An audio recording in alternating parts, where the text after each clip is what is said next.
I've added a couple of instruments to the channel rack and I created a couple of new patterns. I cloned the bass pattern and it's named bass number 2 by default, and I edited a few notes in the piano roll to change the pattern a bit, and I created a new little pattern called chords with this synth sound, and then I cloned that and created a little variation.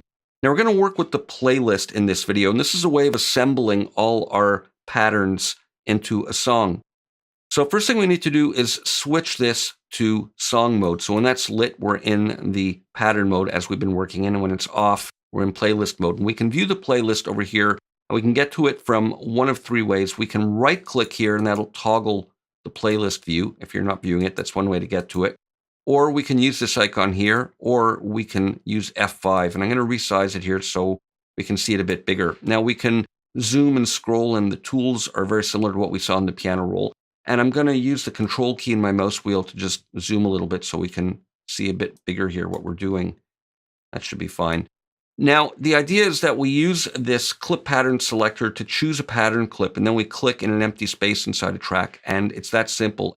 They can be in any order we want on any track, and it's important to remember that the tracks in the playlist here are not connected directly to the mixer tracks. It's the instruments in the channel rack here that are connected to the mixer. So these are mainly for organizational purposes, so you can arrange the clips in a meaningful way to you. And there's also a mute button on each track. And like we've seen before, we can control click and it becomes a solo button by muting everything else. So let's select a pattern here. I'm going to go Drumzo 2, and we have the draw tool. We can use this paint tool to paint in a series of them like that to draw in quick iterations. And we can right click and delete, and we can swipe across to delete multiple ones. Let's start with the regular draw tool, and I'll draw in a couple of these 2-bar patterns. Let me just drag that over, and there we go. And the snap mode works the same way as we've seen in the piano roll.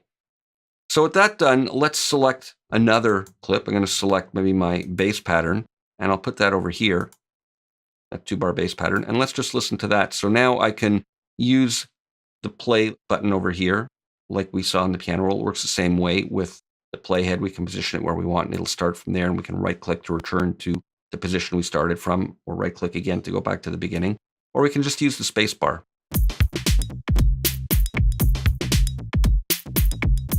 All right, that's good, and it loops it over and over again.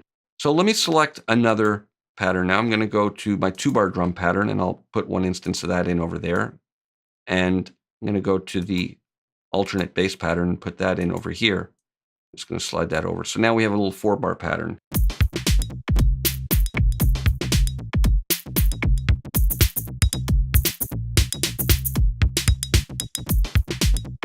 That's working nicely. I'm going to try some of the chords now. So here's my simple chord pattern. I'm going to put that on this track. And again, you don't have to put it here. You can put it wherever you want. And I'll put that one there.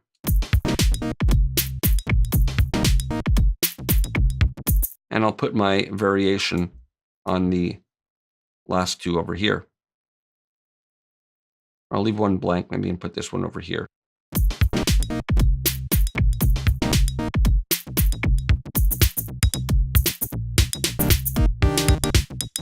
I think I'm going to put this here and leave this one blank as a kind of fill. So that's basic arranging. Now there's a couple of things we can do. We can right click to delete a clip like I showed you. We can switch clips. So once we have an arrangement, let's say I want to try maybe one of the other drum patterns here. I can click over here. It's regular left click, and I can change the pattern. Maybe I want to try the first drum pattern.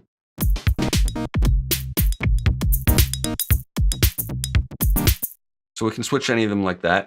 And we can also use this playback tool over here to audition the individual clips.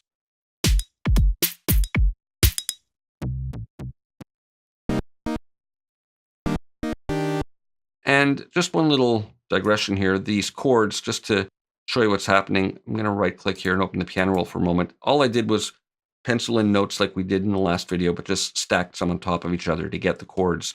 There's no big mystery there. So back to the playlist, we can use these other tools to mute, and we can splice the same way. And if we have that setting in the options like I showed you last video, we can right click in the background with the regular tool. There we go. And we get that split tool where we can split however many we want. I'm not going to split any for now. And we can also name and color the tracks. So what I'm going to do is right click, and we get a variety of options we can do here. I'm going to go rename, and I'll call this drums. And I can also choose a color from this palette over here. And then I'll just hit enter, and I can name this one base.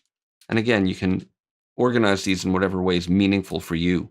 It doesn't have to be sort of linear like this. I'm just doing a simple example. I'll call this one keys, and I'll give it a different color like that. Oh, that wasn't a good color. There we go. So that's it. So that's basically pattern mode. We have a little 4-bar song. Let's just listen to it. Let's switch back to song mode.